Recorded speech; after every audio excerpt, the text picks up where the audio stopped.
With us, Professor of Capital Markets, Nasarawa State University, and former Commissioner of Finance, Imo State, Professor Uche Waleke. Thank you very much for joining us. Thank you, my pleasure. All right, another regular guest on Good Morning Nigeria, usually on the financial and economic matters, is here with us in the studios. Niye Akinsiju. Niye, delight to have you with us this morning. My pleasure as always. Very good morning to Nigerians. All right, and part of this conversation, we have as another guest, Yushua Aliu, who is an economist.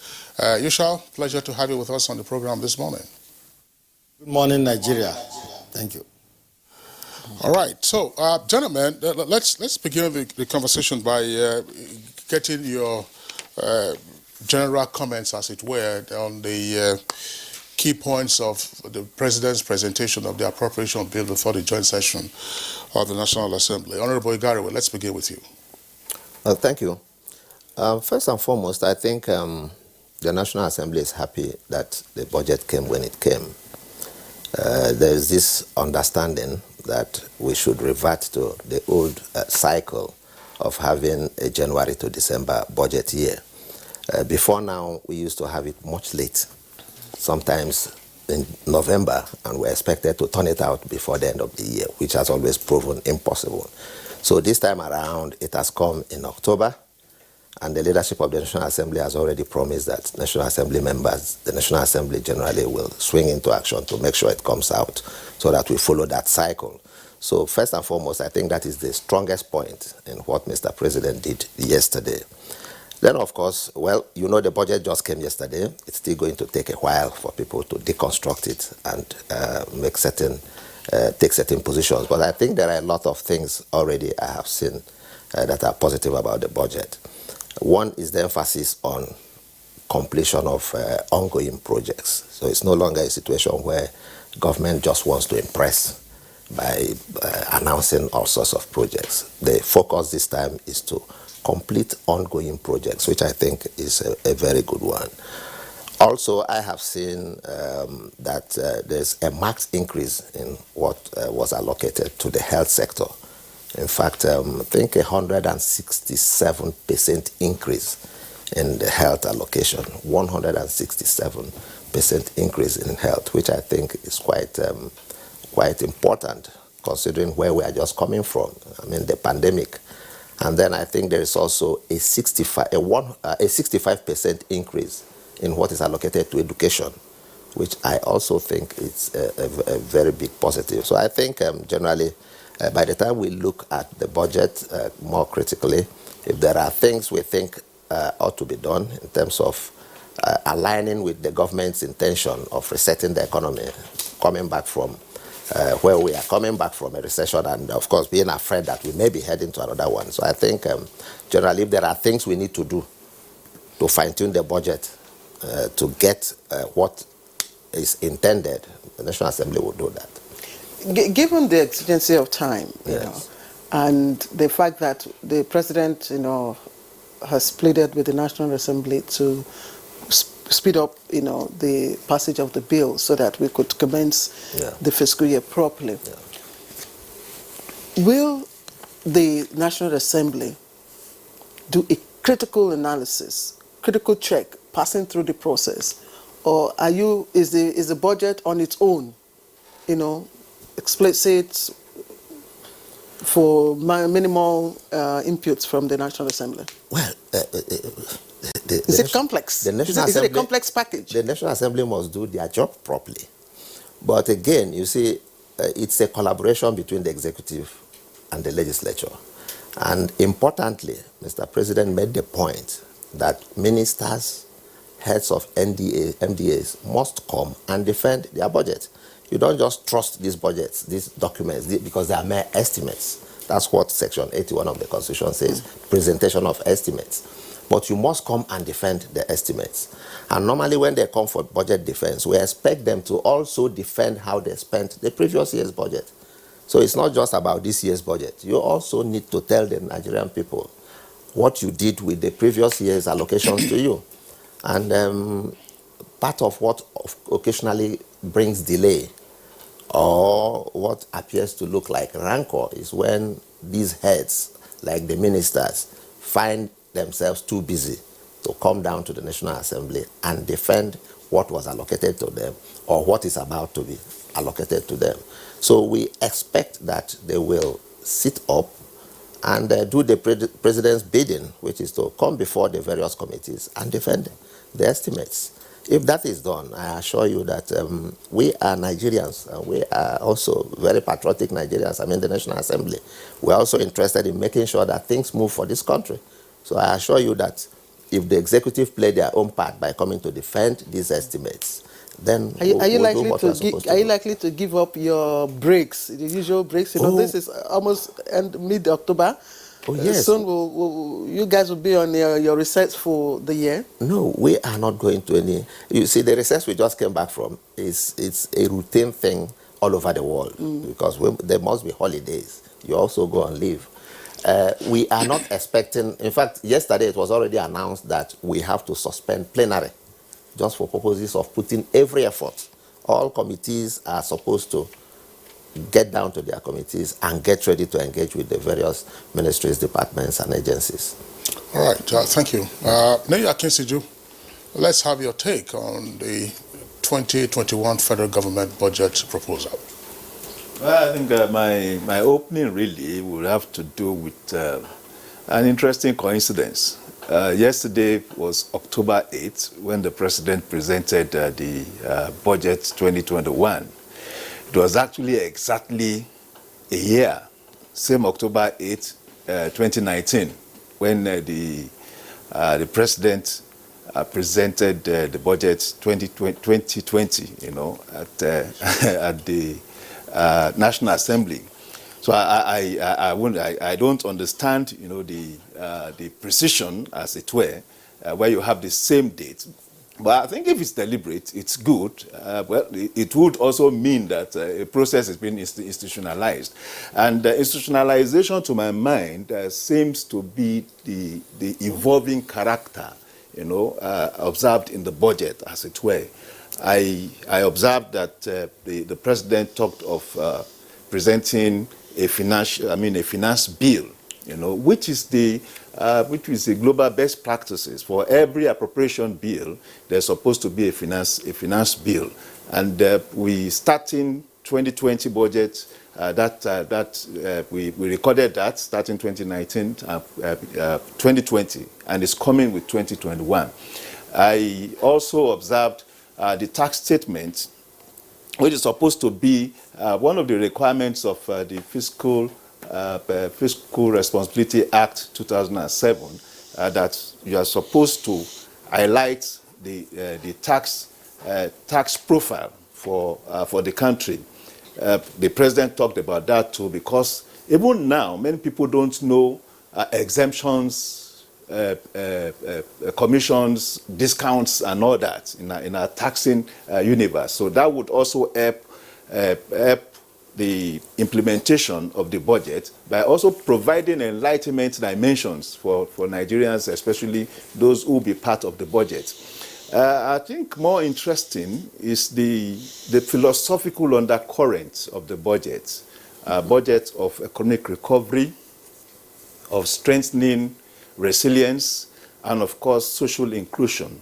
Now this three tripod, as it were, defines the purpose of the budget. In truth, we are in the state of economic decline, having recorded two consistent declines in 2 quarters, especially going as low as negative 6.1% in second quarter 2020.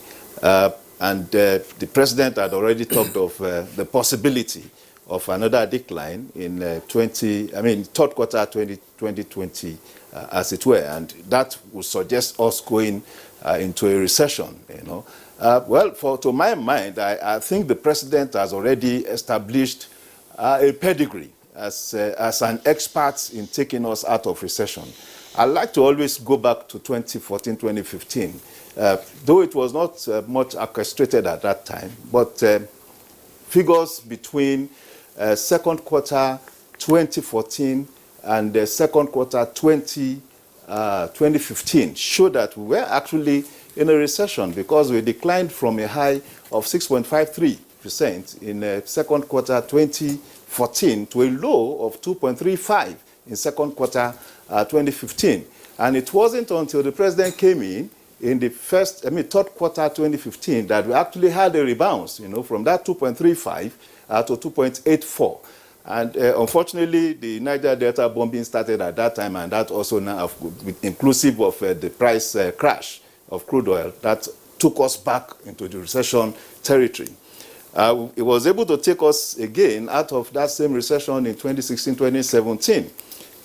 So I have a confidence that if we are going to go into a recession in 2020, as it were, with what the president has done with this budget, we are very, very likely to come to have just a V-shaped recession. By first quarter 2021, we should be able to get out of this recession. We have seen the obvious expansionary tendency of the budget, especially with capital going at 3.5 trillion.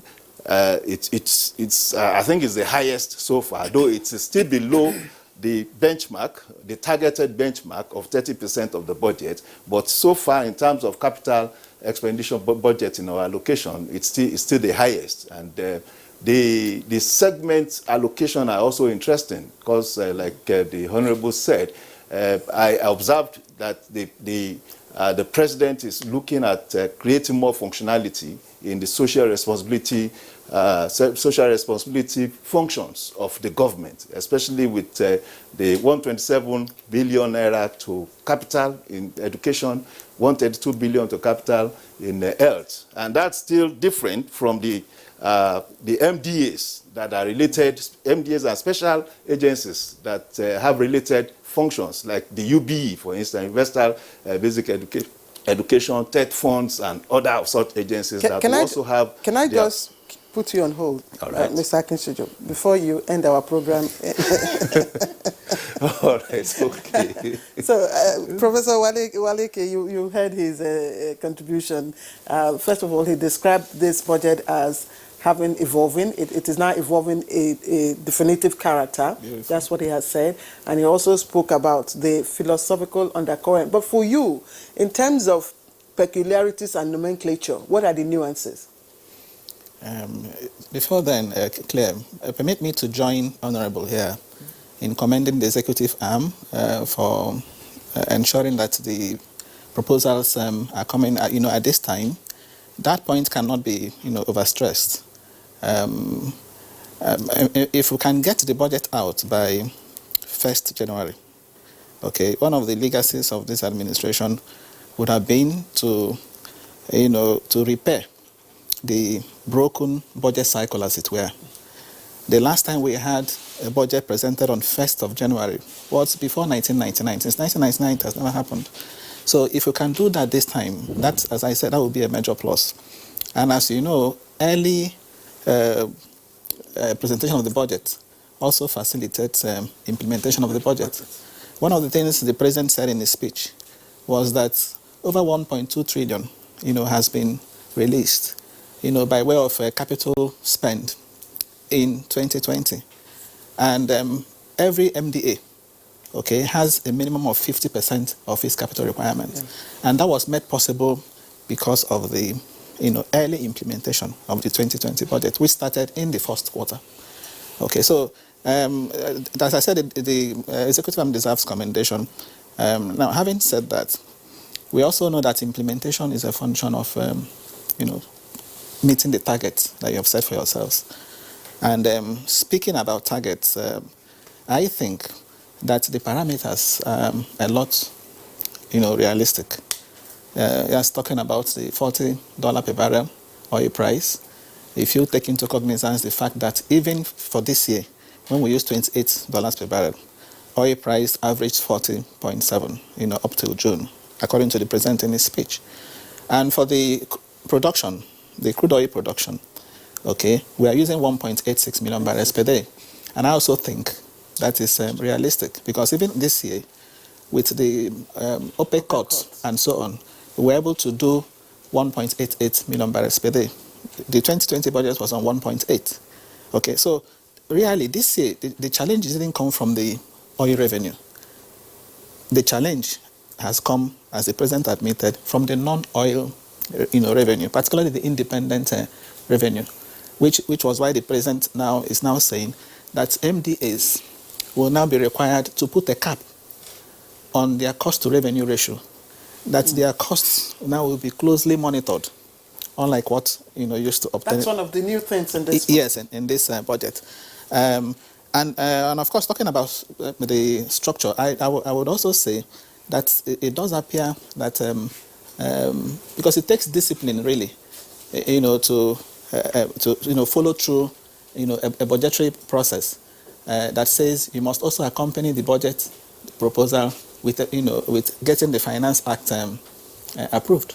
And before now, we also saw that the medium-term expenditure framework, was sent to the National Assembly. They had approved it. It was on the basis of that this document, was, prepared. So overall, as I said, the parameters in my view are realistic, except for the exchange rate of 379 naira to the dollar. Okay, realistically, if you look at what is happening, if you look at the pressure on the forex market, if you also look at the fact that the central bank, following IMF, prescription, is trying to unify exchange rate. Exchange rate may not close average 379 naira next year. But again, one understands why that is so, why we will use something 379. Because if you put an exchange rate that is higher in a budget document, you're already sending out a message that the government has plans to devalue the currency, and that can cause a lot of distortions, in the economy. The other ones are the assumptions. The assumptions with respect to GDP growth, which I think is a little ambitious at 3%. 3%. Yes, bearing in mind that COVID-19 impact will linger till next year. And if we are contracting this year, as Nei has said, we're already in a recession. The MBS will soon confirm it. Third quarter GDP is already, closing negatives. Even the president admitted it. So we're going to be in a recession. So for us to come out and do 3% next year, for me, it's going to be a tall order. Bearing in mind that even in 2019, the economy grew by just 2.27% in 2019. And this was nearly 2 years after the recession that we had in 2016, 2017. So I would think that the GDP figure should have been a little, maybe under 2%. Under 2%? Yes, and that's why Fitch, if you look at Fitch recent forecast, Fitch is forecasting 1.3% for GDP figure. But whatever figure we put there, is not really material to what happens in the budget. It's just, we are saying a projection. So if we put 1.8 and we do higher, and we hit higher, that's better for us. We'll have a favorable, budget variance. Now the other one is inflation rate. Inflation rate, I think, is rather conservative at 11.95%. Conservative in the sense that it is possible that, given all that the government has said it will do in the agri sector. Remember, this budget proposal is flowing from the Economic Sustainability Plan, where the government says it has a plan to do massive agri program. Diversification. Yes, taking in between 20,000 to 100,000 new farmlands in all the states of the Federation. Now, if that happens and it is well implemented, it is possible that food production food production will increase and the inflation will come down. Because the challenge we have in this country with inflation rate is not the core inflation. It's in the food component, which is as high as 16%. So if we can drive down the food component, okay, I see inflation even coming down to maybe a single digit. Yes, 9 point something or 10, but not 11.9. So I am thinking that 11.9 is government even trying to be conservative. So if we do better, okay. Is it not safe? That's what I'm saying. That's what I'm saying. Conservative means you're trying to be safe. You're trying to play safe. So that is good for the assumption. Okay. Now, regarding the allocations, they have mentioned that I think the priorities have been set right. I think we'll get to the allocations. Kingsley. Yeah, yes. So the details of, and some of the points that you have also raised, Professor Owaleke, with regard to what to expect going forward into 2021. Yushua Aliu, an economist, we introduced him a while ago. You see him there on the side of of your screen. Let's have your own opening salvo on the President's 2021 budgetary proposal for the federal government. Of course, it is an ambitious budget, and if you look at the presentation and you now look at what my colleagues have analyzed perfectly, you realize that from the 2020 budget, which is a budget of economic growth and job creation, we are now on a budget of economic recovery and resilience. So in between, you now establish that the president's remarks at the presentation of 2020 budget of trying to make an assertion that there is indeed the need to have collective prosperity in the economy. I think that area is very interesting, because without prosperity, there is going to be much difficulties in an economy, and even the economic GDP growth is going to be slow. And however, what is more important is the presumption that this COVID-19 has devastated a lot of economic activities, including job losses. So there is need to have a job maker, and at the same time to try as much and create an environment that is friendly with the investors. So the intervention of the CBN at this juncture, with many multiple programs, will assist in the implementation of the budget. But one other issue that is also very, very crucial is the fact that the relationship between the executive and the legislators must be sustained.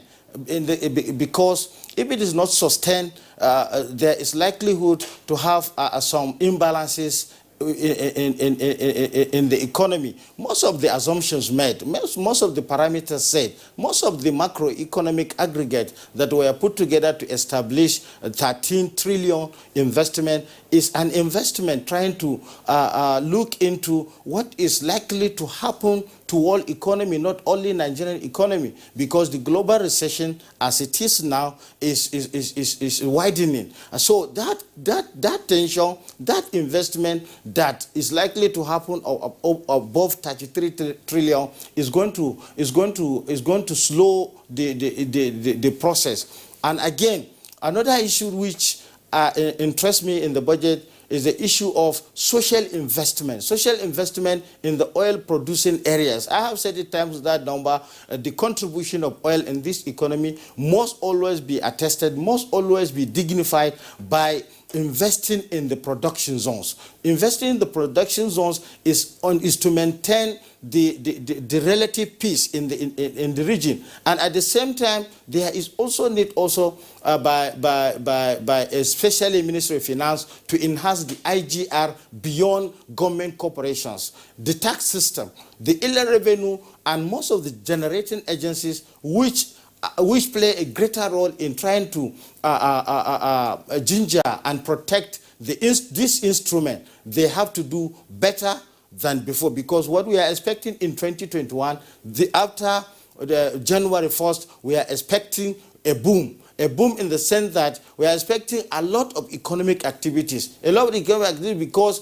after COVID-19, all our industries are going to spring back strongly, and at the same time, government must be careful in trying to set prices in the economy. That prices, the inflation targeted at 11.95%, yes, it's a good, yes, it is conservative, but we also have to work carefully to maintain stable prices in the economy. You know, when prices are not stable, if prices are not stable in an economy, the purchasing power of most of the people that participated in the market is always being eroded. So, and if it is eroded, the economic activity slows down. And if it is slowing down, definitely the GDP growth, which is expected to be at 3%, will not be realistic. And if you now take the economic recovery and growth plan of the government since 2017, it was a target of 3.5% growth. And like rightly pointed out by Professor Uche Owaleke,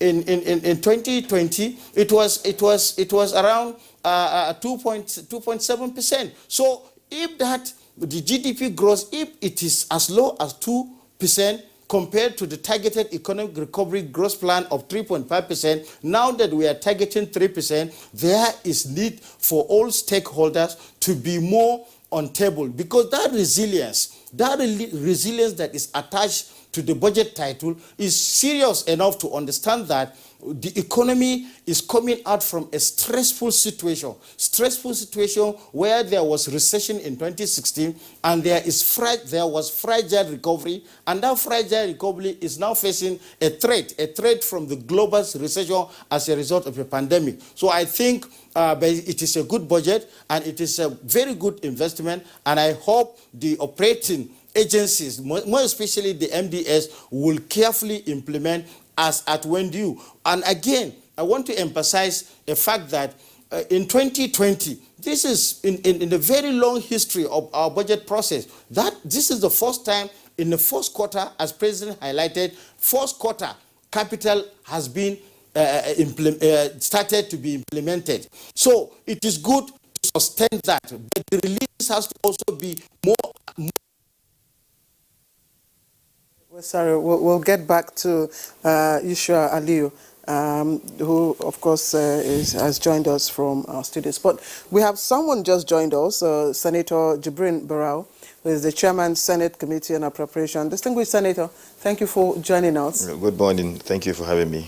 Yes. Now, all eyes are on the National Assembly, with regards to this budget. What you will do, how you will do it, whether we will get on board from 1st of January. Speak to us. Yeah, first of all, let me say that we've said it over and over again that we're committed to sustaining the budget cycle beginning from January to December of every year. We started that last year. It had not been so before. I mean, we started that this year, so it had not been so before. But there's that commitment on the part of the executive arm of government, particularly Mr. President, and also the leadership and membership of the National Assembly, that we must maintain what we started, we will sustain it, and we are going to do it this time around. We will not waver on that. So that is going to happen. So starting our work on the budget immediately. We started yesterday. It was submitted to us yesterday, and we started. I didn't come home till 3 a.m. this morning. That's why I'm here a bit late. So we've started already. We hit the ground running. So we'll meet that target of getting the budget passed before the end of the year. Yes, I think we should applaud you for taking off, as expected. Yeah. Kingsley. Well, I think there's something that we need to clarify here. I'm trying to just get back to my records. Yes, we are back now in 2020. To the January to December budgetary cycle. But it doesn't appear to be correct that since 1999 is the first time we're having that. Under President Obasanjo, we had the January to December budgetary cycle. At some point, of course, the cycle lost its bearing, and then we're back again to all kinds of months, and then making planning and all of that quite difficult. I recall that there was a great deal of applause for what the National Assembly did to say that, all right, we're now clawing back to what happened during part of former President Olusegun Obasanjo's tenure. That's one point that we need to clarify. But the distinguished senator and honorable member, just one point in terms of, shall we say, the atmospherics is not the right word, but just to say the surrounding environment, aside from the assumptions. We know that external influences can impact our own domestic economic activities and domestic projections and earnings. The world is not overcome COVID-19 just yet. And as the northern hemisphere gets into the cooler seasons, they are now in fall or autumn, they're going to get into winter, we are beginning to see a rise in numbers of new infections, and therefore new waves, and therefore also lockdowns. There are threats to shut down bars and restaurants in some 3 cities in France, Spain, Germany, some states in the United States. And if this lingers, and usually you know the cold season, the flu season in winter, normally impacts countries in the northern hemisphere. So if Corona rides on that, what is likely to be the impact on the global economy and therefore also on us? And so how then do we ride on the assumptions that underpin the 2021 budgetary proposal of the federal government as presented by Mr. President? I would like us to just take a look at this at the first instance. Honorable Igariwe, take a shot. Well, the budget has come to us as estimates. Even when we pass the budget, even when the appropriation bill becomes law, they remain estimates. This is because there must always be vagaries. Just like he rightly pointed out, there are external influences. We live in a global village, things happen. The important thing is that, which everybody must bear in mind, is that these things are not static. They can change at any time. Let's use the example of the 2020 budget. When it was impacted by the same scenario you just described, the role of Parliament is always to step in, especially when the executive would come and say, this is the situation. So we still expect that, even though we expect things to get better, but in the event that things change, Parliament is expected to remain ready, like we just did in the last, when we reviewed the budget. Remember, oil was supposed to be selling at $57. It was reviewed to $28. So these things can change. The important thing is to remain very ready to step in and do the right thing. So nobody is saying that these things will remain exactly, these assumptions will remain the way they are.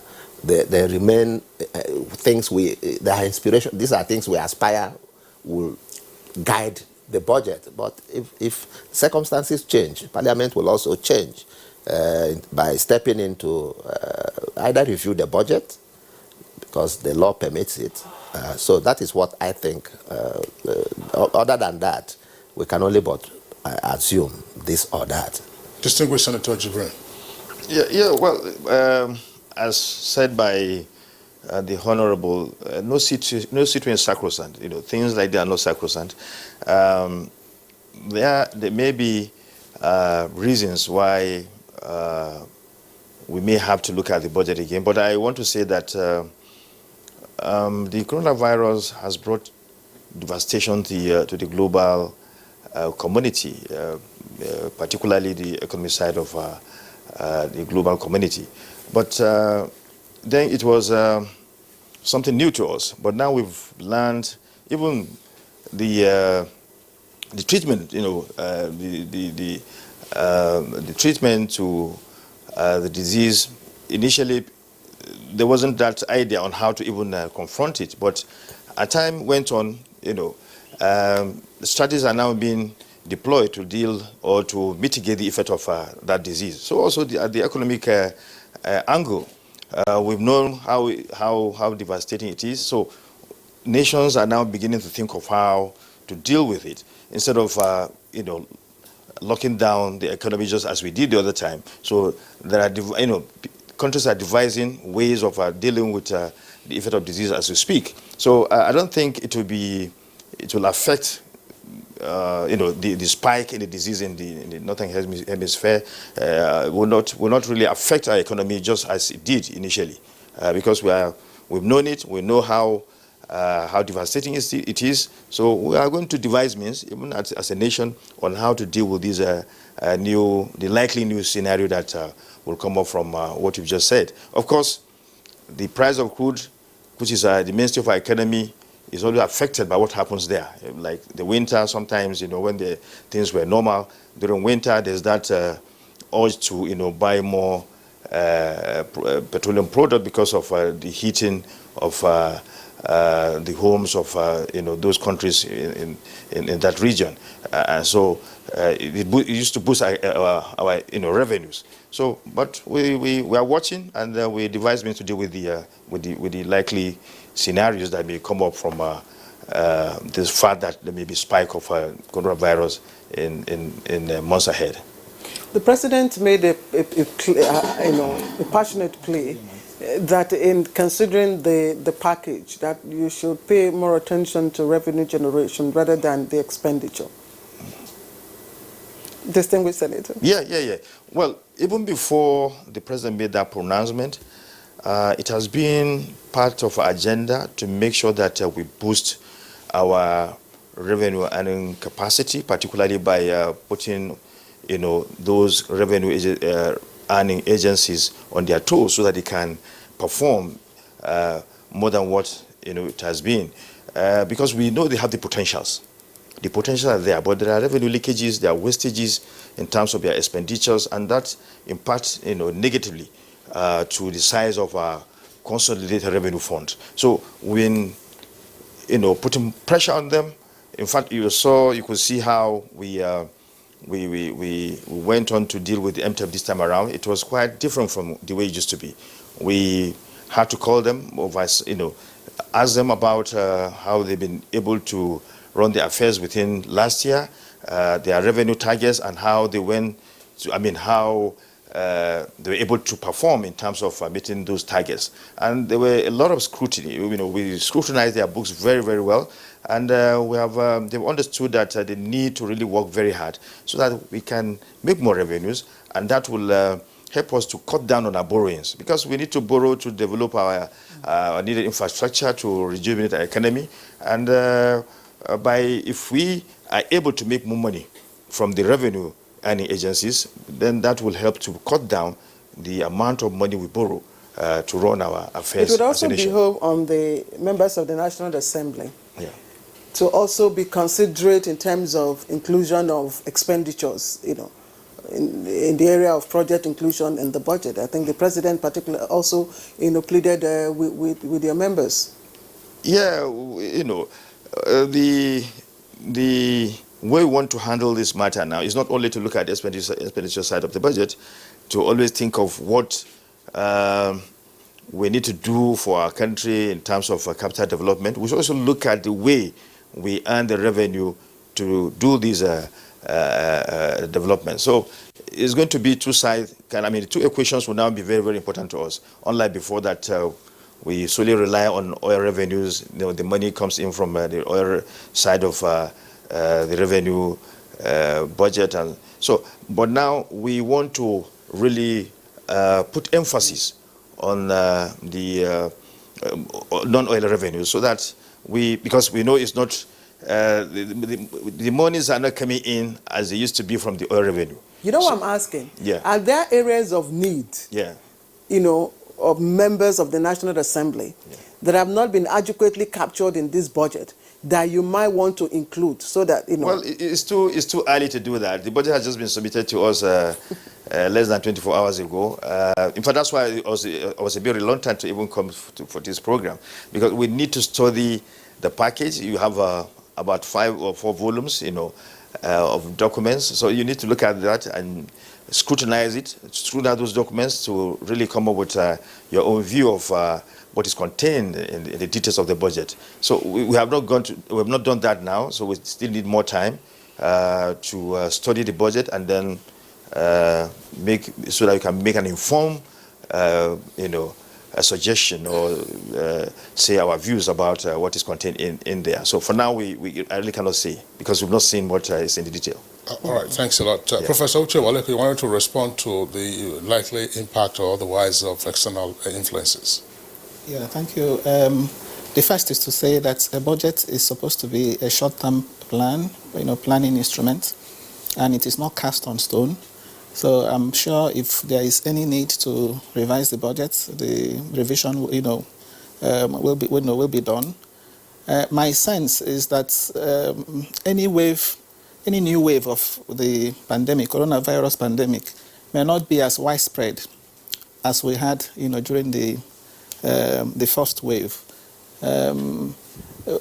Parts of East Asia, for example, are not witnessing a resurgence of the pandemic as we are experiencing in Europe and America. And of course, on the external side, the impact on our economy will usually come through the channel of the crude oil price. It will also come through maybe reduced foreign investment inflows into Nigeria, and possibly through reduction in maybe custom duties, particularly the import duties. But I see the revenue side of the government, particularly the value-added tax and the company's income tax, being ramped up, following the Finance Act that has expanded, as it were, the base of these taxes. So, and as you also know, even during the heat of the pandemic in 2020, as I said earlier on, international oil price was not even, didn't go as low as the $28 reference price that we used. If you take the average from January to June, it's still in excess of $40 per barrel. And if the projections of reputable energy agencies, including the U.S. Energy Information Administration and rating services like Fitch, okay, none of them is talking about an oil price below $40 per barrel, which explains in part why Saudi Arabia, for example, is using $50 per barrel for 2021 budget. So I don't see the oil price disappointing, oil revenue disappointing, whether in terms of price or revenue. As I said earlier on, the challenge has always been that of non-oil revenue, particularly the independent, independent revenue, one that comes from the MDAs. Let us also not forget that even in spite of the pandemic, the financial sector has remained resilient. Okay, whether it's the banking sector you're looking at, or even the capital markets, the stock market. Okay, the stock market has been resilient, and to the extent that this sector is not adversely affected. The MBS report is very clear that even the contraction that we had, 6.1% contraction in Q2 of 2020, and even the contraction we're going to have now, you would see that the financial sector will be one of the sectors that will still be in the positive territory.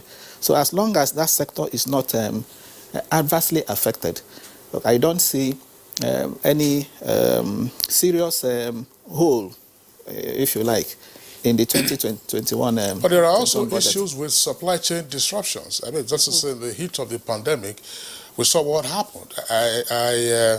I imagine, for instance, that, look, take a look for at I'm just giving this as an example, because construction and completion of ongoing projects, these are all parts of the agenda for 2021. I mean, the rehabilitation of the bridge in Lagos, the part of the Eko Bridge, has taken this long, according to them, because they needed to get supplies from outside the country, and there were delays. That's part of Eko Bridge now. I'm not sure whether that has also impacted Third Mainland Bridge. So, in the event, yes, it is true that in the Far East, particularly in China, exactly, there's been no resurgence, yes, but Japan is cautious.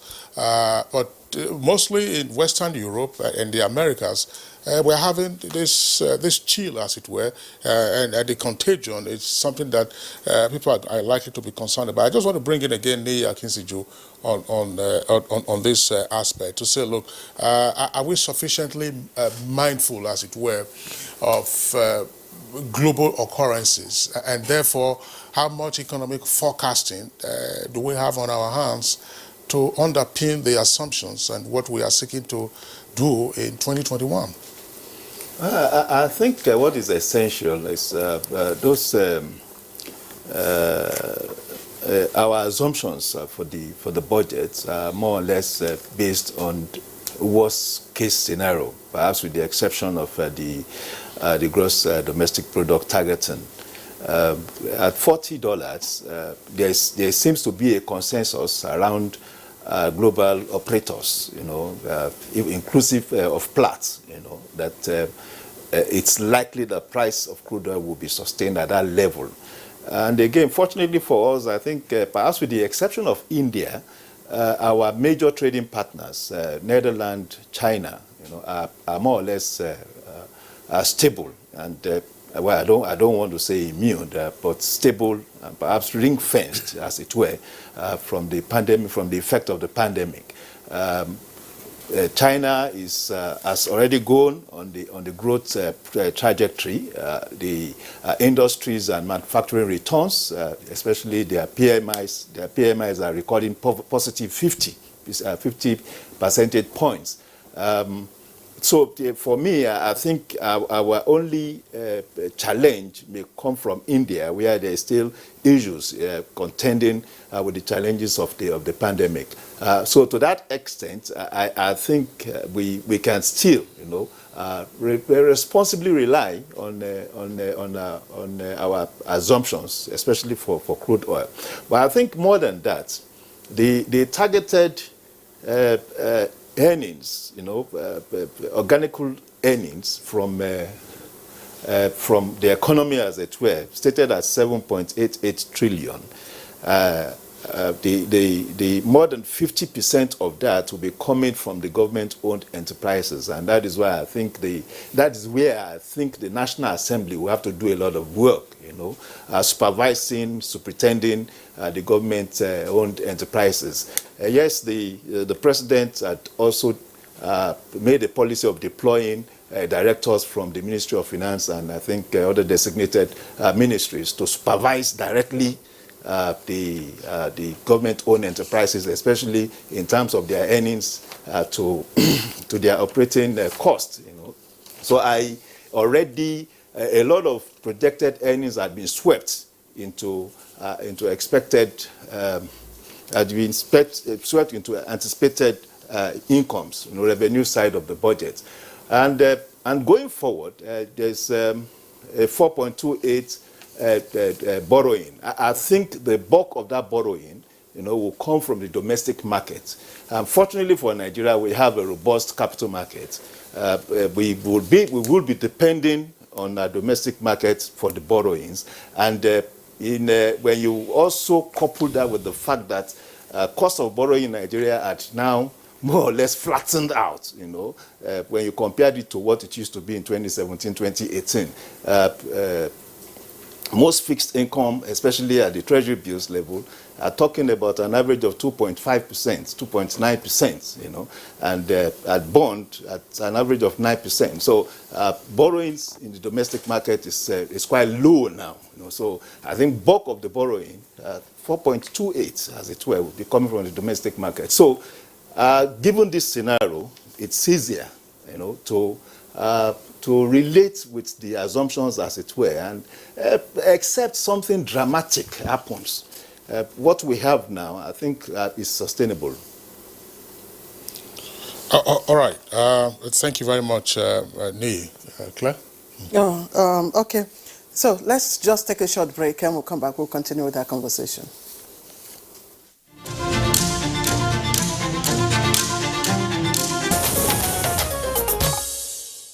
All right, thank you for joining us once again. This is Good Morning Nigeria. Let's now speak with Yushau Aliu, an economist who is part of our conversation. I just like, talks have started generating around the allocation to the National Assembly vis-a-vis health and education. And the argument is that combined allocation to health and education, though in terms of capital projection, it's an increase, recorded a very high increase. But with the level of impact on these two sectors of our economy, why is the allocation to National Assembly much, much higher, or doubling, the two sectors? What's your take on that?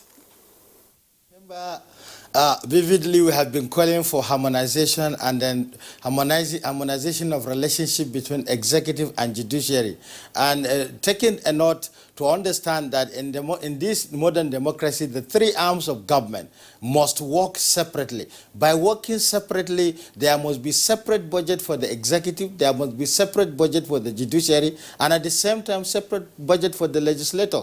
If the allocation by the executive to legislature is high, then definitely we have to ask, what is legislature doing with the content of that huge amount of resources? Looking at the fact that the operational code, the operational coverage, and at the same time, the modalities. So, but in essence, the allocation may be high, but in my understanding, there is much to be done, especially in allocation to general infrastructures development for this country. But I am hoping, probably by implication, the infrastructure company to take care of this educational sector in particular. I am hoping most of the funding process of this infrastructure development company to include education and health. So these are some of the ways to curb this aspect of ratio sharing. But in what bothered me more is not the allocation to either executive, judiciary, or legislature, but the borrowing plan of the government. Because we cannot be borrowing to consume. If the internally generated revenue of Nigeria is what is used to allocate to National Assembly for them to be efficient, then they have to prove the efficiency. If, on the other hand, they could not prove the efficiency of that allocation to that industry, it means that something must be done to cut down the expenses, because all this allocation is to have an efficient budgeting system, is to have an efficient operational system, and at the same time to have our GDP growing. By implication, the National Assembly, looking into this budget, even though they have to scrutinize the budget, I am expecting the National Assembly for the first time to look at the allocation of National Assembly to make as an input that will convince the electorate that the National Assembly is serious about national development and it cares about what the president is always emphasizing on collective prosperity. Oh, thanks. I mean, some Nigerians and other commentators have also asked the question, what is the percentage of the allocation to the National Assembly, to the national budget? National Assembly, are they receiving, I'm not the advocate, are they getting 200 billion? Are they getting 300 billion? That's a debate that will continue. But while you were responding to my colleague's question, you did talk about the borrowing plan of the administration. And I wanted to also speak to that in this particular budget. The budget has a deficit of about 4.8 trillion naira. The borrowing plan incorporates both domestic and foreign.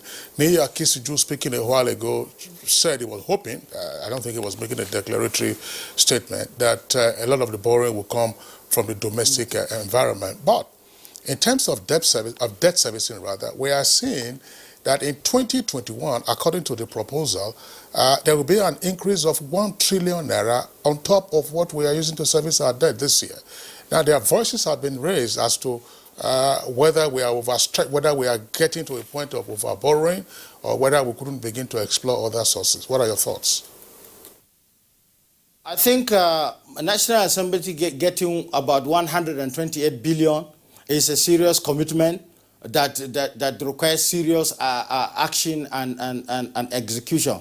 But the borrowing plan of the government, first thing you have to look is a debt to GDP.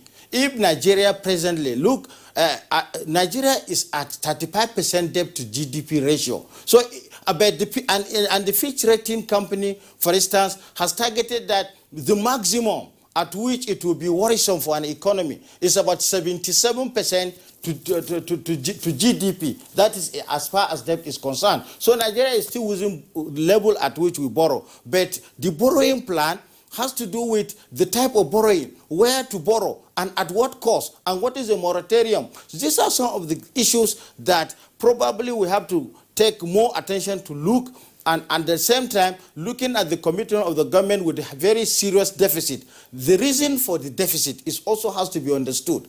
There is huge deficit in infrastructure, and that affects all sectors of our economy. So when you have a wide deficit, as far as infrastructure is concerned, definitely you and looking at the ratio of your generated revenue as against your borrowing. So I think it is better for Nigeria as a nation to sit back and understand the fact that the debt servicing amount that is taken away annually is high.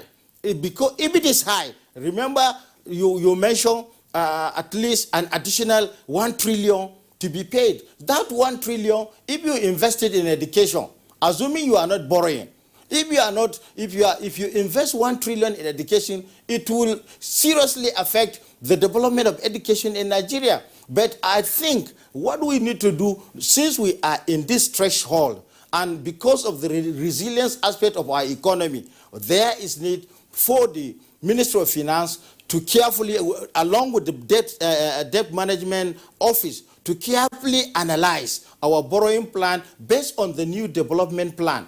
If you have a development plan that is taking you 5 years, then definitely you must know the borrowing plan of the government within that same 5 years, and at the same time you look at the investment you are making. Remember, the sources of funding matters a lot. If you are creating wealth within your economy, you have to use that created wealth to diversify the economy. If you are diversifying the economy and there are problems associated with the sector of that economy, there is need to understand the predicament that is bringing that narrow problem. Let me give you an instance of agriculture. If you take the investment of the central bank through anchor borrowing to agriculture, you realize that there is massive investment in agriculture. And when you invest, we are expecting to have an outcome. That outcome is coming as return. Return is coming as profit to the investors. So, but when you find a situation where in anchor borrowers, rice production, and there is flooding, then you have to check, because the supply aspect of whatever you are producing is already affected. That is the first predicament. The second predicament is that the asset used in that investment, it has also gone. So what are you trying to do? So you have to devise a model. That model, it has to do, since flooding comes during rainy season, you have to now strategize to improve dry agriculture. When you improve dry agriculture, it is assured that when you have that investment, is coming with a return. So when it comes with a return, that will reduce your borrowing ability, because you have more resources and the GDP will be growing, and the asset that the economy is having is going to be well treated and well preserved. All right, Yisal, thank you. Let me come to Professor Uwaleke. Professor Uwaleke, you know, we're talking about the borrowing plan and the budget deficit, 4.28 trillion naira. Again, if it's going to be largely from domestic, domestic base, you now look at some of the risk factors that might, cause a deviation. You look at insecurity is still ripe. You look at again, flooding is still the natural, climate change factors. You look at conflict, farmers, herders conflict, and again you look at the persisting COVID-19 inflation. So against these parameters, how safe is the borrowing plan? Thank you. Before time runs out on this program, I want to make this point, and then I'll get to your question. And that is that this appropriation bill, I would expect that the National Assembly, even though it's not a general bill, it's an executive bill, the National Assembly should still subject it to public hearing.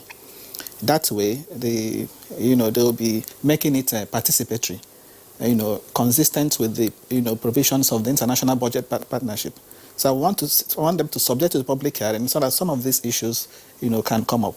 Now, on the borrowing, I want to say that I'm worried that the quantum of the borrowing and particularly debt servicing, is becoming, in my view, unsustainable. My colleague here made a point, debt to GDP ratio, but debt to GDP ratio is not, in my view, the major debt burden indicator for a country like Nigeria, that spends as high as nearly 70% of of our earnings, servicing debt. If you look at the 2021 budget proposal, for example, we are devoting 3.1 trillion in debt service alone. Capital spend is 3.8. In fact, it's in this year that capital spend is higher than the debt service. Yeah, so 3.1 to 3.8, just to service debt. And if you place that against the backdrop of the fact that what we are expecting as revenue to finance the budget is about 7 point something trillion. So it's actually huge. What we are spending to service debt. And we're now going to do new borrowings of over 4 trillion, because the entire deficit is 5.2 trillion. which even the president admitted, that is in excess of what is provided in the Fiscal Responsibility Act. Is actually 3.64% of the deficit to GDP is 3.64%.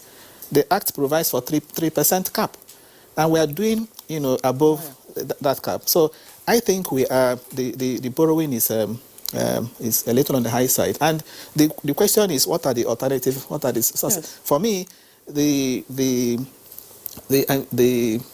internally generated revenue, particularly the tax, can be widened. 8% to GDP ratio. Tax to GDP ratio at 8% is still low. Collection efficiency is still low. That can be widened. One way we can widen that, in my view, is to, I believe, the VAT revenue, we can get substantial sum of money from VAT by decoupling the VAT administration from the FIRS. Let's have a separate VAT office, a separate VAT service. If you have a separate VAT service, since government is not the one funding, number one, more people will be employed. Number two, you have more presence of tax authorities. So you're having more bureaucracy, right? No, it's not. Government is not funding. What they do is to deduct from whatever they collect and send. Deduct 3% or 4% and then send to the government. No, I'm saying that's bureaucracy. That's to say you create a new structure. You create a new to manage and collect VAT. VAT. So and then you create a new structure to manage and collect CITA. That's company's tax. FIRS has always been there, collecting companies' tax, petroleum profit tax, and so on.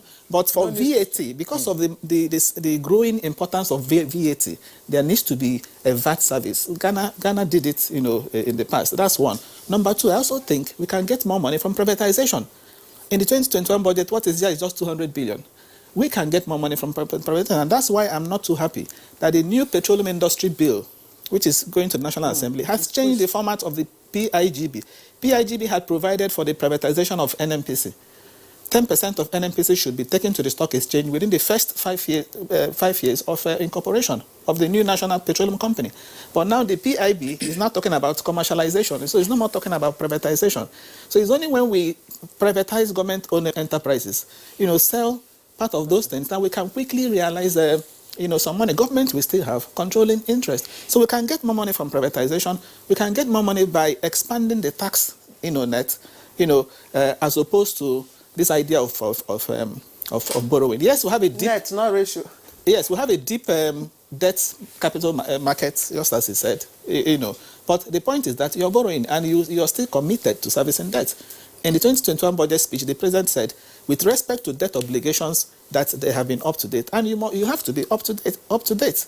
So for us to, not to run into a situation where we tend to default, okay, it's important we put a cap on borrowing. All right, Professor Waleke, thank you very much. Of course, being one of our regular guests on Economic Matters, some of the proposals you just mentioned are issues we'll take up at some other time. Senator Jibrin Barau, I would like you to respond to aspects of process that Waleke talked about.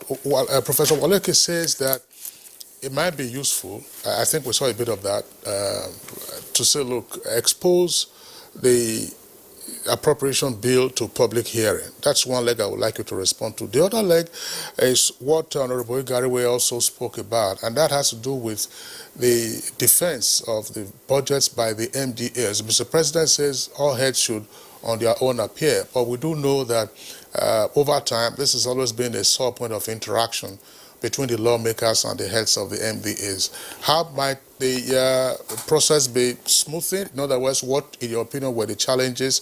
And therefore, how will the president's directive now be more readily accomplished? So 2 issues for you to deal with.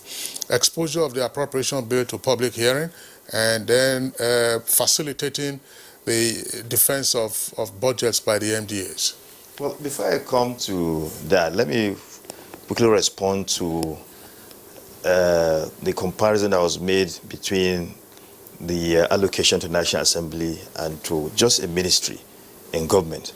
Now, I don't think it's a fair comparison to begin to talk about where you have, what goes to National Assembly, compare that to a ministry, an arm of government, comparing what goes to that arm of government to just a ministry. Talking about just 100 billion, about 100 billion is allocated to National Assembly in a budget of 13 trillion. Budget of 13 trillion. And now you're comparing what is given to an arm of government to just a ministry, not the totality of the executive arm of government. I think is not a proper comparison, with all due respect. So, in terms of responsibilities, in terms of impacted, by the prevailing circumstance, health and education are the most impacted sectors in terms of by COVID-19, and we know the depth of devastation it has on the structures. So I don't know what the distinguished senator. well, okay, well, yes. I know those areas are very, very important, but except you do not want democracy in this country, then you take away what an arm of government will do, because if you don't give it money, it means you are incapacitating it. It will not be able to work. So it is important to give National Assembly that money, because once you don't give, as we speak, what is even given to National Assembly is not even enough to run its affairs. And I think it is better one come to terms with the reality, look at what the National Assembly is doing, then we can understand the need, why it needs such amount of money. So now, coming to the question of public hearing. Public hearing is, we do that every year. As we, it's part of what we did yesterday to create a timetable for the processing of the bill. So there will be a public hearing. We normally hold that. We normally allow everyone, not even experts like the professor, any person, ordinary Nigerian can come in and, ventilate what he feels about the budget. It's normal. We do that. It's an annual thing that we do.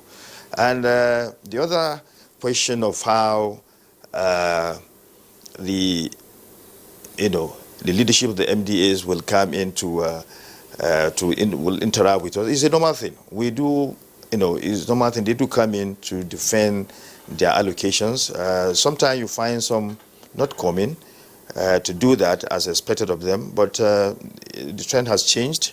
Last year, they came in and we interacted with them very well, because there's a need to always get those who crafted the budget in the first place to explain why they need, the allocations that were, that are given to them, defend that. Then, of course, that would create the best manner to make sure that whatever we do that in the best manner possible for, in order to allow for accountability and transparency in the process. So it's a normal thing, and I'm sure they will abide by that directive by Mr. President, and the process will be smooth and without any problem. And let me also just add again that the budget cycle of January to December, of course, it has been practiced during the Obasanjo regime. I was chairman of the Appropriation Committee of the House of Representatives then, but after a while, the whole thing stopped.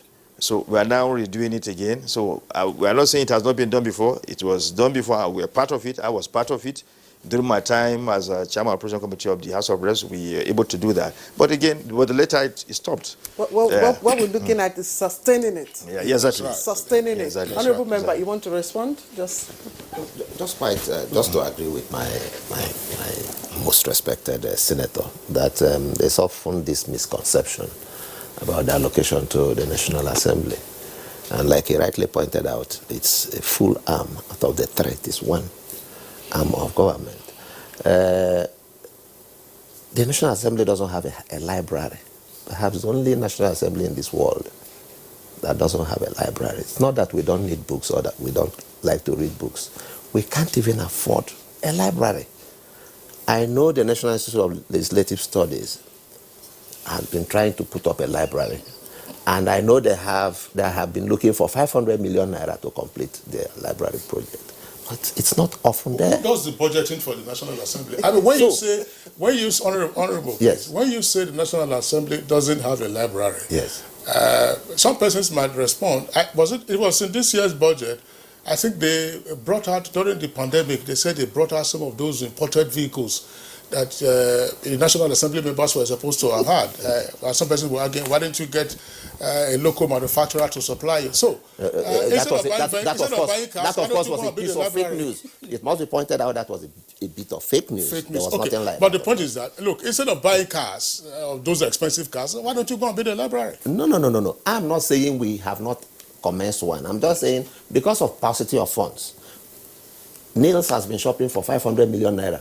We promised them last year. We couldn't even afford it.